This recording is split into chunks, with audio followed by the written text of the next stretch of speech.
Hello ladies and gentlemen, and welcome to another FrameGame. Today we are talking about the Sony E3 press conference. Now, this one was by far the weirdest and cringiest of all of the press conferences so far, as you will now and soon hear about. Oh my goodness. So, the intro of the press conference was so... not recommended. I would not recommend starting a press conference like this. This guy comes up, I think he was like one of the CEOs or something of Sony, and the very first thing that he says is, "Welcome to church." And I'm like, oh no, don't stop. Don't bring religion into this. You never want to. It's like one of the biggest cardinal rules when it comes to comedians and all sorts of other subjects and things, to just not bring religion into things, because people are so touchy about that. And immediately he says, "Welcome to church," and then right after it, he says, "Consider this your replacement for going to church this upcoming Sunday." I'm like, no, what are you doing? Are you crazy? You're gonna piss everyone off. And people, the audience just didn't seem to know what to think about it. Hardly anyone laughed or clapped or anything. It was just awful. It was like, you don't start a presentation like that. You just don't. So I know a lot of people were probably very upset with him. I mean, I wasn't. I didn't really care. But at the same time, I just knew he was going to get a lot of crap for that. And it was like, just don't do that. But he did, so there you go. It was very foolish of him. And then right after that, this guy comes on with a banjo, and he just starts playing, and all I could think about during this entire segment is, who is this guy? And isn't this a game presentation?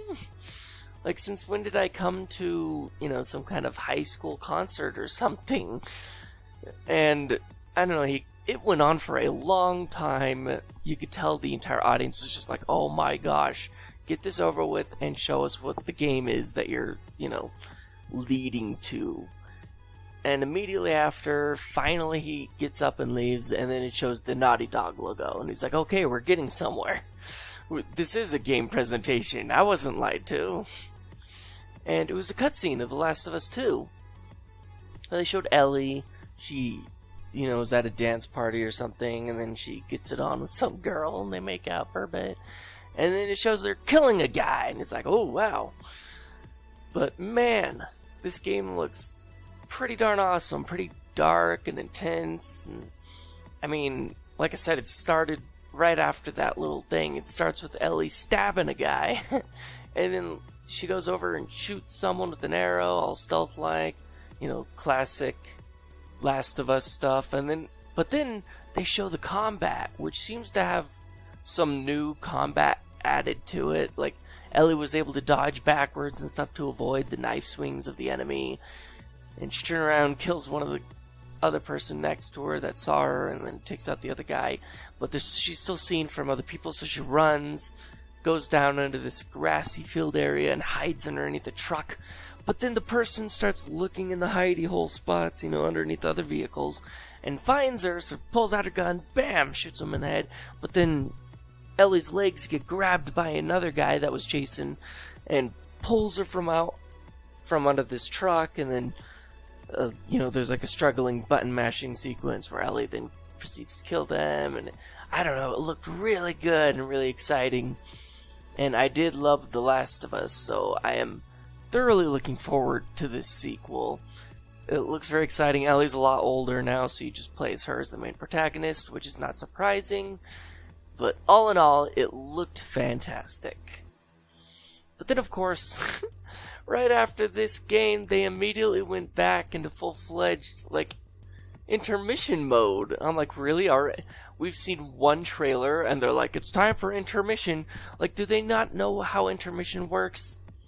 Intermission is usually supposed to be halfway through a presentation or an opera or something where you've been sitting down for well over an hour and people need to stretch their legs. That's what an intermission is. But we were there, people were there for 2 minutes, and then they're like, oh, it's time for intermission. Are you kidding me? That was so stupid. I just cannot believe that they did this. It was so weird, so jarring, especially after all the other presentations where they didn't have like any breaks like that at all between games, other than EA, of course, because they just love to break the mold. Oh my goodness, I just cannot believe this. And honestly, no one was listening. It was like 4 guys at a table, and just no one cared. They talked about statistics of stuff. It was just like, come on, show us the next game. It became a situation where you were just sitting there and begging for more gameplay, you know?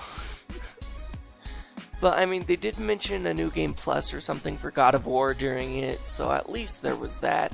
But that was the only thing that they said. The rest of it was just pure hot air as they tried to fill time.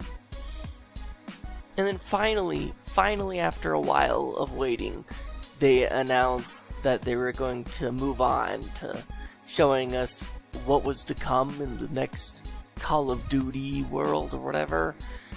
And I mean, I gotta say the initial intro didn't impress me at all. It was just like a bullet flying through the air, launching through walls, hitting targets, and then it flew straight into the logo. And essentially it was all to announce that there were basically just like classic maps from the older games, and they were going to be put into Black Ops 3 and Black Ops 4. And it was like, oh, okay, sure. So we really learned hardly nothing at all about Black Ops 4. It was, I don't know. They did say that Black Ops 3 was coming to PlayStation Plus and another monologuing segment of them sitting at the table again. And it was like, what is this? I thought we were over this from 2 years ago. Like, I thought they decided 2 years ago, we're not doing this crap anymore. Sony came out with like, game. And now suddenly they're back. They're back to form, if that's what you want to call it. But right after these embarrassing segments, they showed a quick like montage of games. I mean, really quick. Each trailer was less than a second long, maybe up to 2 seconds long. Like, holy crap, they were so short. I could not believe that. Why didn't they just show more of some of this stuff? Some of these games looked more or less more so completed, like they had a decent amount of gameplay footage even in it. So why not showcase a bit more gameplay footage for these games instead of giving them these 2-second montage clips? Like, instead of doing all this filler talking stuff, they could have showed us more of that, and there you go, problem solved. But I don't know. So first they showed a Tetris VR game called Tetris Effect. Once again, that was just like a CG thing. There was no gameplay or anything shown at all. So we have no idea how this is going to work in VR, but, you know, that was that. PlayStation VR, Tetris Effect. And then they had a trailer for Days Gone. That showed like they have some gameplay of it, which is why I was like, why not show us more of that? But who knows? That was also just 2 seconds long. And then right after that, they showed another like second of this game called Twin Mirror, followed by this Animal Crossing. Well, visually it looked like Animal Crossing, and it was like this, what was it called? Ghost Giant VR game? I don't know. Followed by Beat Saber. They could have showed more Beat Saber. They could have had people actually playing it with their PlayStation controllers and stuff. You know, because I mean, it is a full-fledged game. That game's already fully made. I've played it on the HTC Vive. And so even if they didn't have it like fully working with the thing, they still could have shown some gameplay of it from, you know, the PC HTC Vive version or something, just to show us more instead of going into more, I don't know, monologuing. So yeah, they showed like less than a second of Beat Saber. I don't know. It was very poorly done, and right after this, they had a little bit more talking, but it was way shorter than the previous segments, thank goodness. Which then went into a Destiny 2 trailer that once again, they showed us like nothing really about it. But they had this crazy spoilery CG trailer that I was like, why? Why did you spoil that? Why would you show that in a trailer? Like, this is one of the things that I hate watching movie trailers about. I'm not going to say which character it was, but they pretty much showed one of my favorite characters from Destiny 2 die. Like, straight up die. And it was like, are you kidding me? Why show that in a trailer? Why? I just don't understand, but it was essentially for, like, the expansion or something. So, I think it was called Forsaken. I don't know, it's coming out September 4th. Either way, that was upsetting. I don't know. I don't know why they did that. It was stupid. And then they did announce that it would be playable at the booth at E3, so that was cool of them at least. At least they did that. But I don't know, they didn't show any gameplay or anything. They just straight up were like, let's spoil something major. There you go, Destiny 2 Forsaken. And then after this, there was a lot more talking, of course, followed by a guy. This white guy appears on stage wearing Asian clothes, you know, he has like the rice hat or whatever, and he's playing some kind of wind instrument. I didn't recognize it. I'm not sure what kind of instrument it was. And he was in front of this wheat-filled background. I don't know. It felt very racy. Very questionable, very weird, and it went on forever. The entire audience was just in silence, and he could just, oh my goodness, when the applauding, quote-unquote, happened after he was done, it just sounded like the audience was like, please kill me now. Like, I'm done with this presentation already, and it's barely started. And everyone was just begging for more game. Like, please, show more game. Just more game, please. But, it was truly cringy, and everyone just sounded dead inside as they clapped for the guy who played his instrument. But at least they introduced this Ghost of Tsushima or something like that, and I don't know, it looked gorgeous. The physics of like the wind and stuff was very fluid and realistic. It was very pretty. And they showed this text that said like day 9 or something, which seemed to indicate there's some kind of passage of time, whether it be possibly a day-night cycle. I don't know. In fact, I'm starting to doubt if it's a day and night cycle, though I kind of thought that would be a pretty cool addition to a game like this, but it looked more almost like a chapter situation, like chapter 9, but it was day 9, you know what I mean? So that's a definite possibility of what it could be. We also got to see some combat, which, I mean, it looked cool. There was this moment where you could get like a opportune slice attack where, like, right when battle first commences, if you draw your sword at just the right moment, I guess, you could slice right through an enemy and basically get a one-shot kill. So that was pretty cool. And then they had like this this other thing that was like, if you dodge at the right moment, then you slice right through your enemy. You know, so they had opportune strike moves and stuff like that. You know, just classic third-person swordplay, which, you know, that's why I'm not too interested in this game. It didn't surprise me. It didn't bring anything new to the table. It wasn't, oh, so revolutionary. It just looked like your average third-person sword combat game with stealth. You know, I've seen 100 of these. It just is starting to feel more and more like AAA developers are getting, I don't know, less and less original, I'd hate to say, but it really does feel like a game that I've already seen, I've already played, you know? But hey, I mean, it's not to say that it looked bad. In some cases, the repeat of gameplay and stuff can be really good. Like, I'd say it works really well with franchises such as Fallout, or even, as I said, Assassin's Creed. But it is getting a little stale. Just to see trailers over and over again at these major events that are like, this is the same game that you played last year. Hope you enjoy. You know, and that's essentially what this game felt like to me. It was just like, oh, another third-person sword stealth game. Ooh, boy. You know? And then right after this, I don't know, they had these transitions, and they had them throughout the entire show that was just like, at first it wasn't obvious that it was a transition. The first one that showed up, I thought it was an actual game, and it was a banana, and it was playing an electric guitar. And I was like, what is this, some kind of music game? But no, it was literally a transition. Sony's transition to their next game.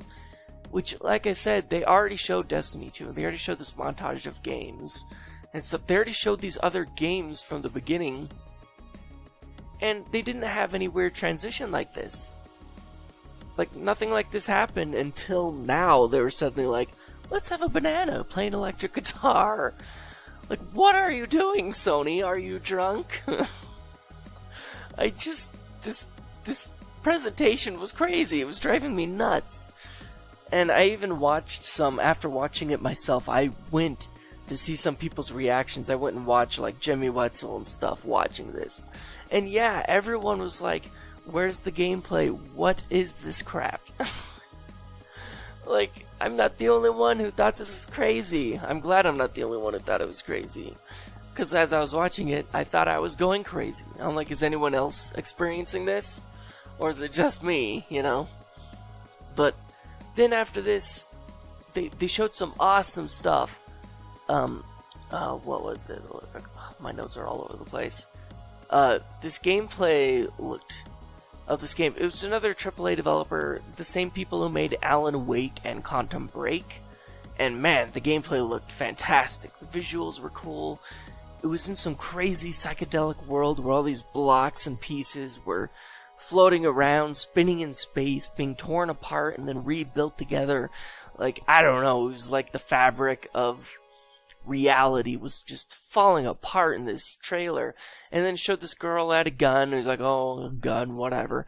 But then she had crazy superpowers that looked way more in depth and more empowering than Quantum Break. Like, her abilities just looked stronger and more ferocious. She was like launching different vehicles and stuff through the air, smashing things. I mean, it looked pretty darn cool. But it won't be arriving until 2019, so we're not going to be getting it this year. Either way, I was very intrigued, and I look forward to seeing more of the game, because I loved Quantum Break, and I also really liked Alan Wake. These developers are really good at engrossing you in a world, developing their story, and building the environment around it. So I am looking forward to seeing what they bring to the table in 2019. And then after this, it immediately went to another trailer. Thank goodness. I was like, oh, get ready for cringe. But no, another trailer. Thank goodness. And it was this rat running around. Like, you were from the perspective of the rat. So you were like climbing up these things, and you were in this pantry or something. And this guy suddenly comes in and bangs through the door being like, hey, what are you doing? You're not supposed to be in here. And then he gets in a scuffle with some other dude that you don't see. All the cans and stuff on the shelf are falling over. It was really cool. But then the rat falls off, and the entire shelving just falls and crushes the rat. And you're like, oh, I died. But then it shows this zombie come out of nowhere and start eating a guy. And I was like, what is this game? At first I thought it was going to be this rat borrower-esque adventure thing. But then it turns into zombies, and then suddenly it was like Resident Evil 2 remake. And I gotta say, the trailer looked awesome. It looked super terrifying and creepy in the best points. And I don't know, I've never played Resident Evil 2, but holy crap, I am looking forward to playing this game. I never was interested in playing the first Resident Evil games, but man, I am super interested in playing this game. They've hooked me, hook, line, and sinker with this trailer. It was very impressive. Now, after this, they showed Squanch Games, which I had never heard of, but then they said created by also being co-created by the creator of Rick and Morty. And I was like, oh, yeah, that's cool. So it's another Rick and Morty game. And, I mean, it was hilarious. There was this guy, he was like, hello, I'm the bathtub guy. And I'm playing this new game. And he was like playing it on TV. And it was like this sci-fi action platformer game, I don't know. And it was called Trover Saves the Universe. I mean, it looked hilarious. It had all the ridiculous tropes of Rick and Morty in their previous games, like, what was it called, Rickality or something like that, and they had accounting before that, and now they're having this platformy adventure game, which looks like a collaboration between the creators of Rick and Morty and Rickality and stuff, along with this other gaming company called Squanch Games, I guess? I don't know. But it looked really good, though it looks like it's an exclusive for PlayStation 4, which is kind of upsetting for me because I loved playing their other games with the HTC Vive and stuff. But as they introduced it, they only introduced it for PlayStation 4 and PSVR. So, I don't know. I'm kind of sad with that. I do have a PlayStation 4, but at the same time, I prefer to have it on PC because of my HTC Vive. But, you know, whatever.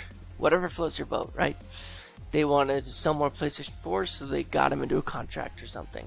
Hopefully it's not a forever exclusivity thing. It might be for the first year only on PlayStation 4, and then it'll come to PC and other consoles. But for now, as far as we're aware, it is only for PlayStation. But then after this, I got more Kingdom Hearts 3 stuff. I mean, I cannot believe Kingdom Hearts has been in almost every single presentation so far. So I was like, oh, Kingdom Hearts again. What could they possibly be showing that's... Oh, freaking it was like Assassin's Creed Caribbean. Like Pirates of the Caribbean Assassin's Creed edition. Because it was Sora and he was like on a ship and you were aiming the cannons like you would in Black Flag, shooting at the other ship.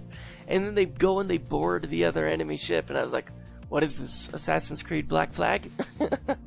Because that's definitely what it felt like.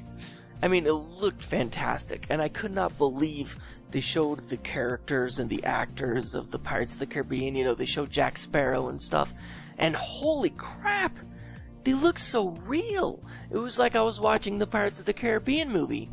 I was amazed. I was like, wow. Like, Kingdom Hearts has come a long way when it comes to graphics and animation. Like, just holy cow, it blew my mind. And yeah, then they showed the other stuff, which of course, once again, they got rid of the sound effects in their trailers. Like, why? I don't know, it felt like they were doing it on purpose now. It definitely feels like they were doing it on purpose, that they had the sound effects already in the game, but that they were just removing it so you could hear the song better. Which just is jarring and annoying. I'm pretty sure it bugged everyone who saw it.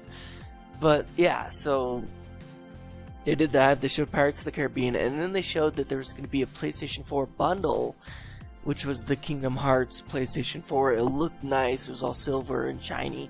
But then they also introduced that it was going to be bundled with all of these Kingdom Hearts games, from Kingdom Hearts HD 1.5 plus 2.5 Remix to Kingdom Hearts HD 2.8 Final Chapter Prologue, following Kingdom Hearts 3, of course. So that's a lot of Kingdom Hearts games bundled into one thing. That's like, what?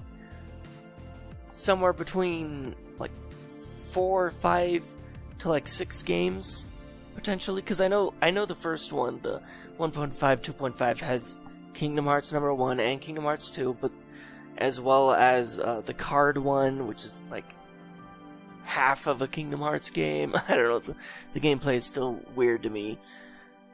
But yeah, so that's like 3 games already, and then they have the prologue thing, and then they have Kingdom Hearts 3, so that's at least 4 or 5 games. I can't remember. I'm not sure what's all in 2.8 though. There might be more than that, so that's why I said possibly 6 games, all bundled in with this PlayStation 4. So that's a really good deal if it's a decent price, you know what I mean? Because that's a lot of gaming content right there. Now after this, they showed this trailer that started out with a freaking baby, but the baby was still like in a womb giving a thumbs up. And I was like, what the crap is this? You know, just what am I watching? I don't know, it was crazy. I was like, what the actual crap was that? What did I see? And then it goes to this normal looking guy in this, like, I don't know, it looked like a post-apocalyptic type scenario. This guy was just alone. He was walking miles everywhere. And every time that it showed him walking somewhere, he went along with either a different rover or a different backpack. Like, I'm not kidding, his backpack and his rovers changed constantly throughout each scene change. He was like, one minute there's one little floaty, hovery rover thing, and then the next minute there's two, and then the next minute there's only one again, but it's carrying more stuff, and then the next minute the guy with the backpack has like a bigger backpack, but he also has a thing in his hand and another thing over his arm, and then suddenly it shows him again, but on his backpack there's like a dead body that's like wrapped up or something. And it was like, what is going on in this game? What is this? I mean, it was fantastically done. It just gave this huge vibe of you are isolated and alone. You were going through all this alone, climbing all these different mountains and stuff, and then it shows him in like a shower, and his arms and feet are super cut up, like he's just traveled all over the world. It was pretty awesome. And then suddenly out of nowhere, like, he's trapped in this building and they're all, oh, these things are everywhere, and you can't let one of them eat you because it'll make a crater? Like, I don't know what is going on in this game. But then he's like, I think I have an idea. And then it showed his backpack, but the backpack had the baby in it, and it was like, what's the baby do? Oh, it winked at me. It definitely winked at me. Like, what is this baby thing? It's so weird. I just don't understand what they're going for with this game. I don't know what it is. Is it a stealth game? Is it like an alone survival? I don't know what this game is. And then they revealed the title being Death Stranding, and I was like, oh, no release date? When is this game coming out? So I decided to try and Google if we had any idea of when it's coming out. And apparently, Hideo Kojima, he actually came forward and was like, oh, it'll be coming out before the 2020 Olympics, so it might fall under a 2019 release date. That or the latest being 2020, but before the Olympics. But we just don't have an exact date yet, so who knows, it might fall later. He says before 2020 Olympics, but that could be just optimism, you know, and they might need to push it back due to some unknown reasons. So I'm not holding, you know, I'm not crossing my fingers for a 2019 release date or anything, because, you know, things can happen. But then next right after that, they showed us a Neo 2 trailer, which was just like a minute long, and it just had a CG action sequence followed by the logo. So, I don't know. I've never played the first Neo game, so I just don't know what to say about this. I'm not excited about it just because I don't know what the game even is, and I've never played the first one, so I have no idea. But I'm sure a lot of people were excited. The audience certainly sounded happy about it, and from what I heard, from what I know of, Neo seemed to be a very successful game. I don't know, I looked it up and it had high ratings, so there's that, you know. And then after that, they showcased Spider-Man, which at first I was like, oh yeah, a new Spider-Man game. But I was disappointed to see that it's not going to be following the Marvel Cinematic Universe, which was by far my favorite Spider-Man of all the movies and stuff. So I was like, oh man, they should make a game with him. But no, it's its own separate thing, you know. But they did show that it's gonna have like all these villains in it. They showed a lot of villains. They had Electro, Rhino, Vulture, and Scorpion. I mean, that was really cool that they're just gonna have all those classic villains back into the game. But then once again, it is a superhero game, so, you know, I'm not expecting much out of it, because most of the superhero games that have come out, I've just felt cheap, you know, low budget. Like this one, it looked the same. I mean, the graphics were pretty good in this one. They were pretty decent for a superhero game. But at the same time, the animation looked a bit stiff. I don't know. I'm not expecting a lot out of it, you know. I'm expecting to have fun. Sure, it looked like a really fun game. It just didn't look like, oh, this is the Superman experience that we've always wanted. Because honestly, what everyone wants right now is a VR Superman, or Spider-Man, or Batman, an actual game, by the way, not like those little Batman VR experiences that they released. We want actual superhero VR games where you get to be a superhero. That's what we want. So I'm not expecting a lot out of this game. I'm expecting to have a lot of fun. It looks like a blast. I'm not saying it's going to be a bad game. And also, Spider-Man's suit looked great. It was like this new looking suit with these white highlights on like the bottom of his feet, as well as the spider logo, and it contrasted really well with his red and blue look. So instead of having like the black spider and stuff like that, having his suit looked a lot brighter, which I liked. I thought that looked really cool. I was like, oh yeah, this is a Spider-Man suit that I am 100% down with, you know? But then that was it, you know? They did say that they were going to show some gameplay. I didn't stay around for the gameplay after the presentation, but they did say there was going to be some gameplay showed during, or should I say after the presentation. Which then, after this, they showed this montage thing, and it was like, oh, that's it, it's all over. But then they showed a very short sneak peek for another game that was called Duracine.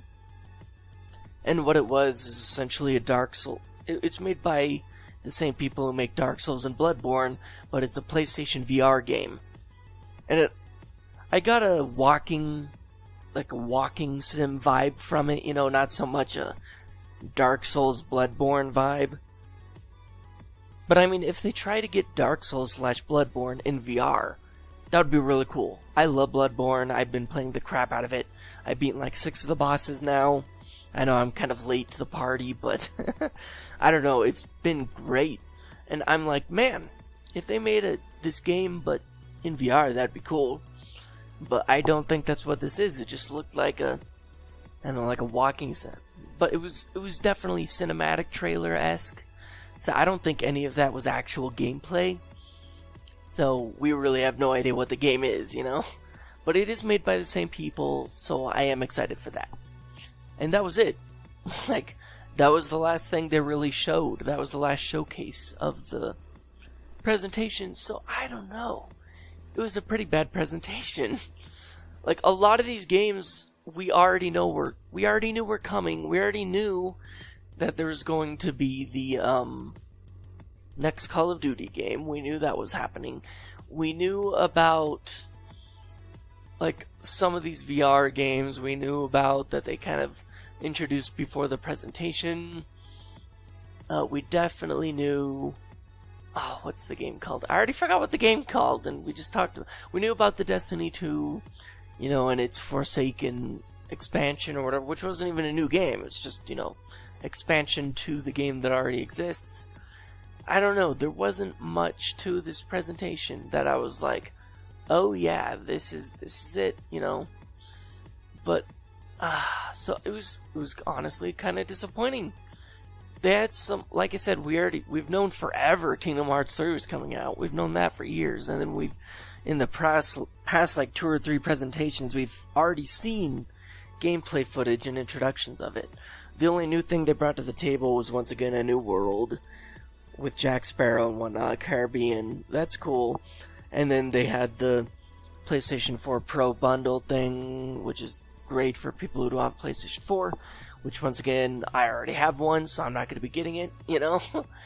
I didn't get much out of this one. It could have been better, like The Last of Us 2. We also knew it was coming already. It wasn't like what? The Last of Us 2 is getting a sequel? Because we already knew it was, so it wasn't a surprise. I mean, they showed gameplay, and that was fantastic. That was great. But, I don't know, it wasn't a wow presentation to me. So I think, honestly, I'm going to give this one in the middle of the spectrum like a 5 out of 10. It was so much cringier than all the other presentations. Even EA's presentation was pretty bad, but this one, I don't know, to have an intermission 2 seconds into the presentation and call it an intermission, and I don't know, it was just bad. It was just bad. I was disappointed. They had, like I said, they had all these weird transitions of like this banana guy playing a guitar, and then these weird leak things that were like singing opera or something, and it was like, what is this? What is happening?